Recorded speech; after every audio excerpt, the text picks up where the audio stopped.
ನಮಸ್ಕಾರ. ಇವತ್ತು ನಾವು KCET 2025 ರ ಅಂತಿಮ ಸೀಟ್ ಮ್ಯಾಟ್ರಿಕ್ಸ್ ಬಗ್ಗೆ ಸ್ವಲ್ಪ ಮಾತಾಡೋಣ. ಕರ್ನಾಟಕ ಪರೀಕ್ಷಾ ಪ್ರಾಧಿಕಾರ ಅಂದರೆ KEA ಇದನ್ನ ಜುಲೈ 5, 2025ರಂದು ಅಧಿಕೃತವಾಗಿ ಬಿಡುಗಡೆ ಮಾಡಿದೆ. ಹೌದು, ಇದು ಬಂದಿದೆ. ಇದು ಸುಮ್ಮನೆ ಒಂದು ನಂಬರ್ಗಳ ಪಟ್ಟಿಯಷ್ಟೇ ಅಲ್ಲ ನೋಡಿ. ಹೌದು, ಖಂಡಿತ ಅಲ್ಲ. ಈ ಮ್ಯಾಟ್ರಿಕ್ಸ್ ಇದೆಯಲ್ಲ, ಇದು ತುಂಬಾ ಆಕ್ಚುಲಿ ಒಂದು ಮುಖ್ಯವಾದ ದಾಖಲೆ. ಇದರಲ್ಲಿ ಸರ್ಕಾರಿ, ಏಡೆಡ್ ಮತ್ತೆ ಪ್ರೈವೇಟ್ ಅನ್ಏಡೆಡ್ ಕಾಲೇಜ್ಗಳಲ್ಲಿ ಎಷ್ಟು ಸೀಟುಗಳಿವೆ, ಅಷ್ಟೇ ಅಲ್ಲ ಕ್ಯಾಟಗರಿ ಪ್ರಕಾರ, ಕಾಲೇಜ್ ಪ್ರಕಾರ ಹೇಗೆ ಸೀಟು ಹಂಚಿಕೆಯಾಗಿದೆ ಅನ್ನೋದು ಸ್ಪಷ್ಟವಾಗಿ ಗೊತ್ತಾಗುತ್ತೆ. ಸ್ಟೂಡೆಂಟ್ಸ್ ತಮ್ಮ ಆಪ್ಷನ್ ಎಂಟ್ರಿ ಫೈನಲೈಸ್ ಮಾಡೋಕೆ ಇದು ತುಂಬಾ ಇಂಪಾರ್ಟೆಂಟ್ ಮಾಹಿತಿ. ನಿಜ. ಇದರಲ್ಲಿ ಒಂದು ವಿಷಯ ನನ್ನ ಗಮನ ಸೆಳೀತು. ಅಂದ್ರೆ ಮೊದಲು ಬಂದಿದ್ದ ಡ್ರಾಫ್ಟ್ ಮ್ಯಾಟ್ರಿಕ್ಸ್ಗೆ ಹೋಲಿಸಿದ್ರೆ ಈಗ ಒಟ್ಟು ಸೀಟುಗಳ ಸಂಖ್ಯೆ ಕಡಿಮೆ ಆಗಿದೆ ಅಂತ ವರದಿ ಹೇಳ್ತಿದೆ. ಇದರ ಬಗ್ಗೆ ಸ್ವಲ್ಪ ಡೀಟೇಲ್ ಆಗಿ ನೋಡೋಣವಾ? ಖಂಡಿತ. ಹೌದು, ನೀವು ಹೇಳಿದ್ ಸರಿ. ಸುಮಾರು ಒಂದು 2616 ಇಂಜಿನಿಯರಿಂಗ್ ಸೀಟುಗಳು ಕಡಿಮೆ ಆಗಿವೆ. 2600 ಅಂದ್ರೆ ದೊಡ್ಡ ಸಂಖ್ಯೆನೇ. ಹೌದು. ಹಾಗಾಗಿ ಒಟ್ಟು ಲಭ್ಯ ಇರೋ ಸೀಟುಗಳ ಸಂಖ್ಯೆ ಈಗ ಸುಮಾರು 1,35,099ಕ್ಕೆ ಬಂದಿದೆ.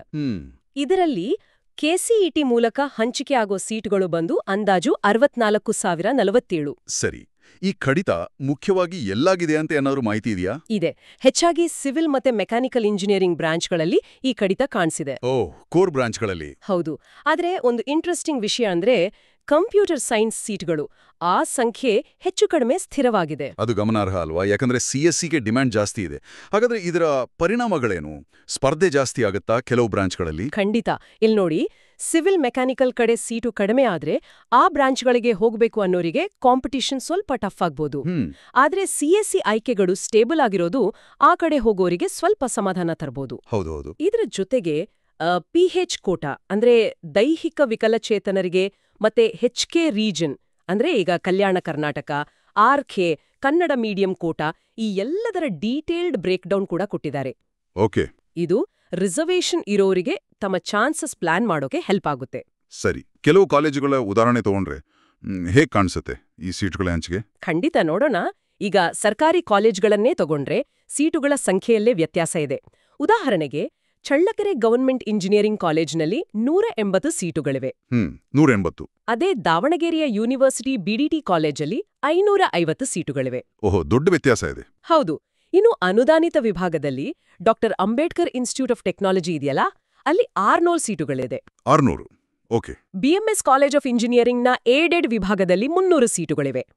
ಇನ್ನು ಖಾಸಗಿ ಅನುದಾನ ರಹಿತ ವಿಭಾಗಕ್ಕೆ ಬಂದ್ರೆ ಅಲ್ಲಿ ದೊಡ್ಡ ಸಂಖ್ಯೆಗಳು ಕಾಣಿಸುತ್ತವೆ. BMS CEಯ ಪ್ರೈವೇಟ್ ವಿಭಾಗದಲ್ಲಿ 2,460 ಸೀಟುಗಳು. 2,460 ಬಹಳ ದೊಡ್ಡದು. ಹೌದು. ನ್ಯೂ ಹರೈಸನ್ ಕಾಲೇಜಲ್ಲಿ 1,200, ಆಚಾರ್ಯ ಇನ್ಸ್ಟಿಟ್ಯೂಟ್ನಲ್ಲಿ 1,140. ಆದ್ರೆ ಒಂದು ವಿಷಯ, ಅಭ್ಯರ್ಥಿಗಳು ಬರೀ ಟೋಟಲ್ ಸೀಟ್ ನೋಡೋದಲ್ಲ. ಹೌದು, ಬ್ರಾಂಚ್ ವಾರು ನೋಡಬೇಕು. ಕರೆಕ್ಟ್. ತಮಗೆ ಬೇಕಾದ ಬ್ರಾಂಚ್ನಲ್ಲಿ ಎಷ್ಟು ಸೀಟುಗಳಿದೆ, ತಮ್ಮ ಕ್ಯಾಟಗರಿಯಲ್ಲಿ ಎಷ್ಟು ಲಭ್ಯ ಇದೆ ಅಂತ ಖಚಿತಪಡಿಸ್ಕೊಳ್ಬೇಕು. ಸರಿ. ಹಾಗಾದ್ರೆ ಒಟ್ಟಾರೆಯಾಗಿ ಈ ಅಂತಿಮ ಸೀಟ್ ಮ್ಯಾಟ್ರಿಕ್ಸ್ನಿಂದ ನಾವು ಏನ್ ತಗೋಬಹುದು? ಇದು ಕೇವಲ ಒಂದು ಪ್ರಕ್ರಿಯೆಯ ಭಾಗ ಅಲ್ಲ, ಇದೊಂದು ಸ್ಟ್ರಾಟಜಿಕ್ ಟೂಲ್ ಅಂತ ಹೇಳಬಹುದಾ? ಖಂಡಿತವಾಗಿಯೂ. ನೀವು ಹೇಳಿದ್ದು ಪೂರ್ತಿ ಸರಿ. ಇದು ಬರೀ ಅಂಕಿ ಸಂಖ್ಯೆಗಳಲ್ಲ. ಇದು ಬಹುಶಃ ಉದ್ಯೋಗ ಮಾರುಕಟ್ಟೆಯ ಟ್ರೆಂಡ್ಸ್, ವಿದ್ಯಾರ್ಥಿಗಳ ಆಸಕ್ತಿ ಹೇಗೆ ಬದಲಾಗ್ತಿದೆ ಅನ್ನೋದರ ಒಂದು ಸೂಚನೆನೂ ಆಗಿರಬಹುದು. ವಿಶೇಷವಾಗಿ ಸಿವಿಲ್, ಮೆಕ್ಯಾನಿಕಲ್ನಂತಹ ಕೋರ್ ಬ್ರಾಂಚ್ಗಳಲ್ಲಿ ಸೀಟು ಕಡಿಮೆ ಆಗಿರೋದು ದೀರ್ಘಕಾಲದಲ್ಲಿ ಇದರ ಪರಿಣಾಮ ಏನಾಗಬಹುದು ಅಂತ ಯೋಚನೆ ಮಾಡಬೇಕಾಗುತ್ತೆ. ಹೌದು, ಅದ್ ನಿಜ. ಇದನ್ನೆಲ್ಲ ಮನಸ್ಸಲ್ಲಿಟ್ಕೊಂಡು ಅಭ್ಯರ್ಥಿಗಳು ಮುಂದಿನ ಸ್ಟೆಪ್ಸ್ ತಗೋಬೇಕು. ಸರಿ, ಆ ಮುಂದಿನ ಹಂತಗಳೇನು? ಏನ್ ಮಾಡಬೇಕು ಸ್ಟೂಡೆಂಟ್ಸ್ ಈಗ? ಮುಖ್ಯವಾಗಿ 4 ಹಂತಗಳಿವೆ. ಒಂದು, KEA ವೆಬ್ಸೈಟ್ ಇದೆಯಲ್ಲ, cetonline.karnataka.gov.in, ಅಲ್ಲಿಂದ final seat matrix PDF download ಮಾಡ್ಕೋಬೇಕು. ಆಯ್ತು. 2, ತಮಗೆ ಇಷ್ಟವಾದ ಕಾಲೇಜ್, ಕೋರ್ಸ್ಗಳಲ್ಲಿ ಎಷ್ಟು ಸೀಟು ಲಭ್ಯ ಇದೆ ಅಂತ ಸರಿಯಾಗಿ ಅನಲೈಸ್ ಮಾಡಬೇಕು. ಮುಖ್ಯವಾಗಿ CSCನಂತಹ ಹೈ ಡಿಮ್ಯಾಂಡ್ ಬ್ರಾಂಚ್ ಮತ್ತೆ ಸಿವಿಲ್, ಮೆಕ್ಯಾನಿಕಲ್ನಂತಹ ಬ್ರಾಂಚ್ಗಳ ಪರಿಸ್ಥಿತಿ ನೋಡಬೇಕು. 3, ತಮ್ಮ ರಿಸರ್ವೇಷನ್ ಕ್ಯಾಟಗರಿ, ಕೋಟಾಗಳಿಗೆ PH, KK, RK, Kannada medium ಎಷ್ಟು ಸೀಟು ಇದೆ ಅಂತ ಚೆಕ್ ಮಾಡಿ ತಮ್ಮ ಆಪ್ಷನ್ ಎಂಟ್ರಿ ಲಿಸ್ಟ್ ಅನ್ನ ಅದಕ್ಕೆ ತಕ್ಕ ಹಾಗೆ ಅಡ್ಜಸ್ಟ್ ಮಾಡ್ಕೋಬೇಕು. ರಿಯಲಿಸ್ಟಿಕ್ ಆಗಿ ಪ್ಲಾನ್ ಮಾಡಬೇಕು. ಎಕ್ಸಾಕ್ಟ್ಲಿ. 4ನೇದು, ಆಪ್ಷನ್ ಎಂಟ್ರಿ ಮಾಡೋಕೆ ಡೆಡ್ಲೈನ್ ಇರುತ್ತೆ, ಅದನ್ನ ಗಮನದಲ್ಲಿ ಇಟ್ಕೋಬೇಕು. ಸಾಮಾನ್ಯವಾಗಿ ಜುಲೈ ಮೊದಲ ವಾರದಿಂದ ಮಧ್ಯದವರೆಗೆ ಇರಬಹುದು ಅಂತ ನಿರೀಕ್ಷೆ ಇದೆ. ಸರಿ, ಅಂದ್ರೆ ಅಭ್ಯರ್ಥಿಗಳು ಈ ಮಾಹಿತಿಯನ್ನ ಬಹಳ ಎಚ್ಚರಿಕೆಯಿಂದ ಬಳಸಿ ಒಳ್ಳೆ ನಿರ್ಧಾರ ತಗೋಬೇಕು. ಹೌದು.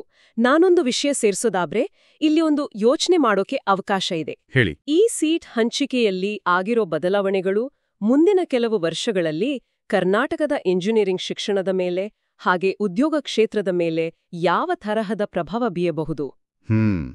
ಇದು ಯೋಚಿಸಬೇಕಾದ ವಿಷಯವೇ? ಹೌದು. ಇದು ಅಭ್ಯರ್ಥಿಗಳು, ಪೋಷಕರು, ಶಿಕ್ಷಣ ತಜ್ಞರು ಎಲ್ಲರೂ ಗಮನಿಸಬೇಕಾದ ಒಂದು ಅಂಶ.